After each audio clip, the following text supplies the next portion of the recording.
the brain, our biggest tool or our biggest hurdle?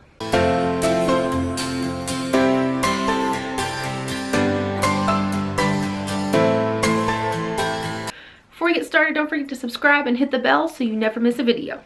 Okay guys, what did I mean by that statement? Basically, today we're going deep into mindset and personal development and how the things we think about affect the things that we continue to see and find in our life. This is not my wheelhouse necessarily, but I have a great mentor that we're going to talk about and go into a lot of her research and the things that she is an expert on, and we're going to look at those things and how I use them to continue my personal development plan and goals. So we're gonna get into it. I hope that you're ready to get a little sciencey. I'll try not to go too crazy, but we're just gonna jump right in. All right, let's start with the basics. Your brain and the things inside your mind. Do you think, or can you think about the things that you think about? Can you think about the things you think about? We're going off to a great start. A lot of those things are made up of limiting beliefs, preconceived notions, or autopilot thoughts, meaning that the things that we think about, we continue to think about. Like one of the things that I was talking about the other day, I was doing an art activity where we were painting, and I'm not an artist at all, I can't even say the word, but we were talking about how a lot of people think that they're not artistic or think they don't have talent because in 6th or 7th grade, if you had to do that art class, you didn't do a good job, or it wasn't really your thing right off the bat, and so you thought you couldn't do it. When really art is just like anything else. The more you do it, the better you get at it. And so maybe in art class or in English or in history, you had a teacher or someone else who you cared about, or who at least you were supposed to look up to, who said something negative like, you didn't do a good job, or we figured you would do better, whatever those things are. And then you decided that that was true, and that made you think, I'm bad at this. And you thought that for the rest of your life. You thought that for 20, 30 years.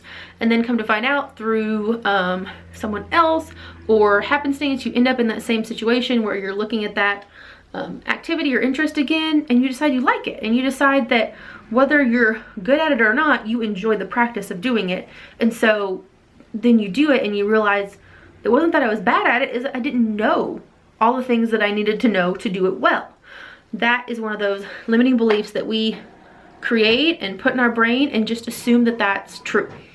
Okay, so let's start with like negative self-talk. This is something that I've begun to get really intense about because I am really bad at this. As a people pleaser, as someone who is a more quiet, reserved Enneagram type 9, I assume things a lot that aren't necessarily true about what people think about me, or things that I think I just am or am not good at. Like maybe someone makes an offhand comment about you, or maybe someone who you have started to build a relationship with doesn't stop by and say hi the next time you see them, and you just think, they don't like me, nobody likes me.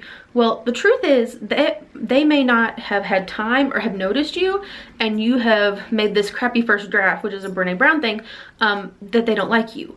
When really that thing you're saying in your head, you're gonna keep thinking, you're gonna keep finding that negative thing. So if you're gonna change these autopilot thoughts or these limiting beliefs, you have to take nobody likes me to the right people like me. Because there are gonna be people that don't like you, but one, you can't guarantee that that's the case depending on who the situation and what you're looking at. And two, even if they don't like you, do you want someone to like you that has the kind of personality where they switch on you like that and suddenly don't like you? Not at all talking about relationships if you have a falling out or whatever, totally separate thing. But just this idea that like, I love the Dr. Seuss thing. This is my mantra when it comes to me trying to stand out more and trying to be more vocal. I get a lot of that negative stuff where I feel like people are looking at me or judging me, and I don't care what they think, but I also care that they think something bad. It's, you know, we don't want to not be liked, but the thing I go back to all over and over and over again is the people that mind don't matter. The people that matter, they don't mind. Like me sitting right here, this is not something everyone would think I'm good at. This is not something that I always feel confident in, but I enjoy it. I love so much having a space where I can fully express a thought, and then we can talk about it, and then I can share that thought. Because in conversation, like if you met me in person, I'm not going to be the one, I'm not a 3, I'm not a 7, I'm not talk, I'm not outgoing, I'm very introverted. But I have things I enjoy, I have opinions about things, and so I love being able to do this and create this space for communicating and sharing ideas. However, not everybody gets that. Not everybody understands YouTube or social media and things like that. And so I do have some people in my life who don't understand it or think it's kind of funky or like whatever, and that's fine. As long as my mom, my dad, my husband, and my baby are okay with whatever I'm doing to an extent, then I don't really care what anybody else thinks. I don't care if my friend down the street or someone else in my family doesn't get it. They don't have to understand it. I have to do what works for me and the people around me that hopefully will be supportive. But even then, if they're not, it doesn't matter. I don't have to mind that they care. Like, it's not so important when it comes down to what you're choosing to do in life. Okay, we're gonna get into a little bit of the sciencey stuff here. So if you're really into the science stuff, comment mindset below and let me know. We can go even deeper in the comments about this, but one of the things that Mel Robbins talks about, which I don't even know if I've said her name yet, this is how the inside of my brain. Does anybody have, okay, hold on, 1, 2, 3. I have 3 things I want to say right now, so I'm trying to keep them in my head. 1, Mel Robbins is who I'm getting all of this stuff from. I'm sorry I haven't mentioned her before. Her links will be below. There's an amazing video series she did. Well, for me it was earlier this year, but for you it'll be early 2019. I'll leave a link to that playlist below.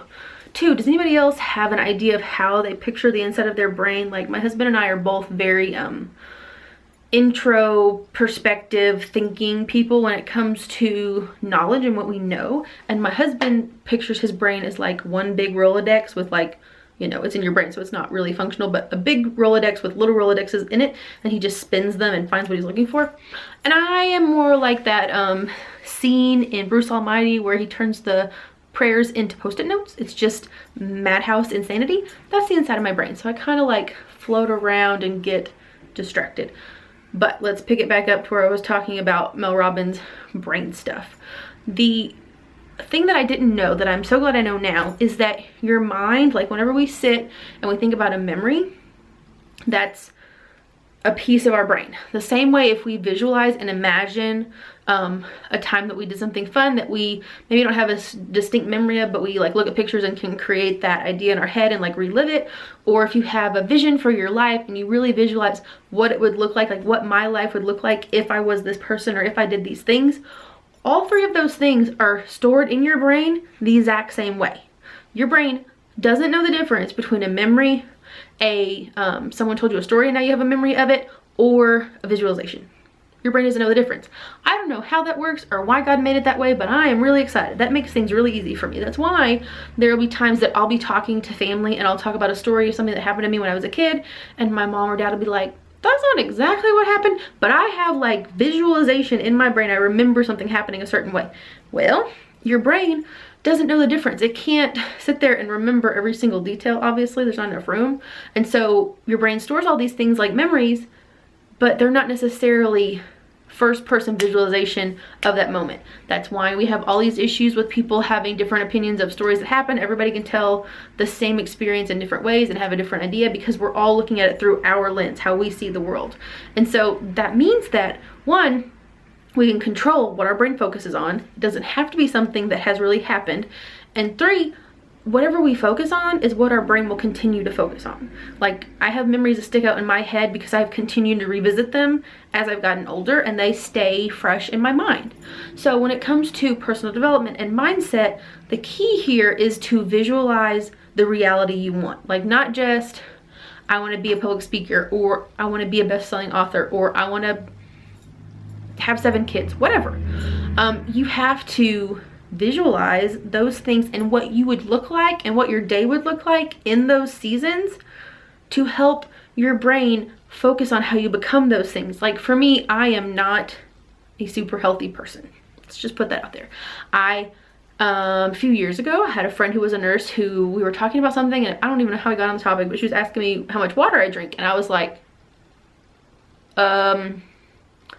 I couldn't remember the last time I had had water to drink. And I'm talking not like it'd been a few days or a few weeks, like it had probably been months, and I could not remember, couldn't think of any instance in any recent memory that I had had water to drink. That was a big wake-up call for me. I was like, oh, that thing that we're mostly made up of, I should probably keep putting that in my body, and I don't at all. So now I drink water all day. That's partially thanks to our next video's mentor, but today we're talking about the mindset. So I created this just focus of like, I need to be nourished, I need to be rejuvenated, I need to be hydrated. And I drink water all the time. Like, I carry a cup around, and yeah, there's practical application and all that, fine. But my mindset is I drink water, I drink water, I drink water. I just kept putting that in my brain. I added it to my visualization. Whenever I think about the person that I want to be and how I want to get to my goals, I think about the person who gets up early, the person who exercises. I'm still working on that in practical life. I think about how I drink water all day. I think about how I sit down and write. I think about how I create systems and I function really fast and like do the household basic things without even thinking about it. Which made me think of another side note. We were talking the other day about getting gas because I have a Sam's Club membership like Costco. I have a Sam's Club membership and I get gas at the Sam's Club gas station. That's just where I go. It's generally cheaper, and so that's where I go. And so the other day, Derek and I were talking about trying to figure out gas because I'm the half of the relationship that lets the gas get almost empty before I fill it up, and he's like, halfway, we gotta fill it up. And so he was freaking out, like, we need to get gas. I was like, okay, I'll get it over here. He was like, there's a gas station right there. I'm like, no, I go to Sam's. And he was talking about, well, I think it's cheaper here. And I was like, honey, I don't care if it's cheaper. I don't know how much gas costs in, like, obviously here in America, it was like $3 a few years ago. I was really paying attention then. But right now, when it's roughly the same, 2 something and change, I don't worry about it anymore. That's one less thing that I think about. I go and I get gas at Sam's. It's usually cheaper. That's where I go. I don't, very small thing, no big deal. If you are just killing it trying to get the cheapest gas possible, go for it. For me, I don't really care. I just get gas there. That's where I go. I have a membership. I pay to keep that membership. I might as well use it in as many ways as possible. That's where I get my gas. I don't waste time or brain power thinking about or watching what gas costs. I choose to do that one thing. I do it the same every time. Done. It's not in my brain. That's just my laziness or my productivity. You decide which way, but that's just an example of me streamlining and figuring out what my brain focuses on, and that's one of the things that just doesn't make the cut. Okay, so that's a lot of stuff. I know that we kind of got a little all over the place, which is normal for a Gemini. I do that kind of thing. My brain goes bing, bing, bing, bing, like the little air hockey thing. Yeah, that's kind of my brain. But I did really just want to give you some different things to think about when it comes to mindset, when it comes to paying attention to limiting beliefs, paying attention to autopilot thoughts, because those things are built into our brain for a reason. We don't want to have to, like, our brain would be so tired if we had to sit there and make the decision every day to get up, brush our teeth, brush it a certain way. But like, if we had to think about every single thing our body did to move and function just to like get dressed or get out in and out of a car, it would be so tiring. Like, I just am tired thinking about that. Like, if you just spend 10 minutes of your day thinking about all the things that your body is physically doing in those 10 minutes, assuming you're not asleep or on the couch, then you're gonna realize that autopilot thoughts are there. They're obviously part of our brain and they're important. But we also have autopilot thoughts when it comes to how we think people perceive us or how we perceive ourselves. And those things are bad. Another mindset thing that I will link to another YouTube video below that is a huge deal for me is negative versus positive things. Because since our brains are made to like build things up, when something cuts through and changes, our brain gives that more attention. So when your car breaks down or you lose something, your brain, like something bad happens, your brain's like, boom, instant, a bad thing happened, and your brain's gonna pay attention to that. However, it takes 2 good things to even out that one bad thing. So if your car breaks down, then it's gonna take 2 or 3 good events to kind of equal out what you feel like is good and bad balance in your brain. Problem is, good things happen every single day. How many days in the last month has your car turned on and started and gotten you where you wanted to go every single day? That happens every single day, but we don't pay attention to it. On the same hand, like if something breaks, that's immediate. If something is being built, like if you're constantly building toward a better you, that takes time. And so our brains don't think about that in the same way as we do a bad thing that happens like that. So it's all ties together. Just make all these things that I had in my brain filter through correctly and fit in your brain, and they'll be on the same page, right? No, probably not. But like I said, mindset is a big deal. There's so much science behind it, So I'm gonna leave my book recommendations below. I'm gonna leave the playlist below for Mel Robbins. We're gonna get it all sorted out together. Okay, we're gonna wrap up now because you're actually starting to see a little bit of my like internal jittery excitedness, which not very many people in my real life see very often, because then people look at me and then I'm like, oh my gosh, don't pay attention to me. But you're not looking at me while I'm watching you look at me, so it's easier. Editing this may be a little complicated, but I'm gonna leave most of my weird in because that's life. But I want to know below what kind of mindset stuff you're into. Have you done any of the Mel Robbins stuff? You also need to check out The Body Keeps the Score and Mindset by Carol Dweck, I believe. I'll leave it below. But there's some awesome mindset books out there that I think are a great idea. Don't forget to like this video, subscribe, hit the bell, do all those things.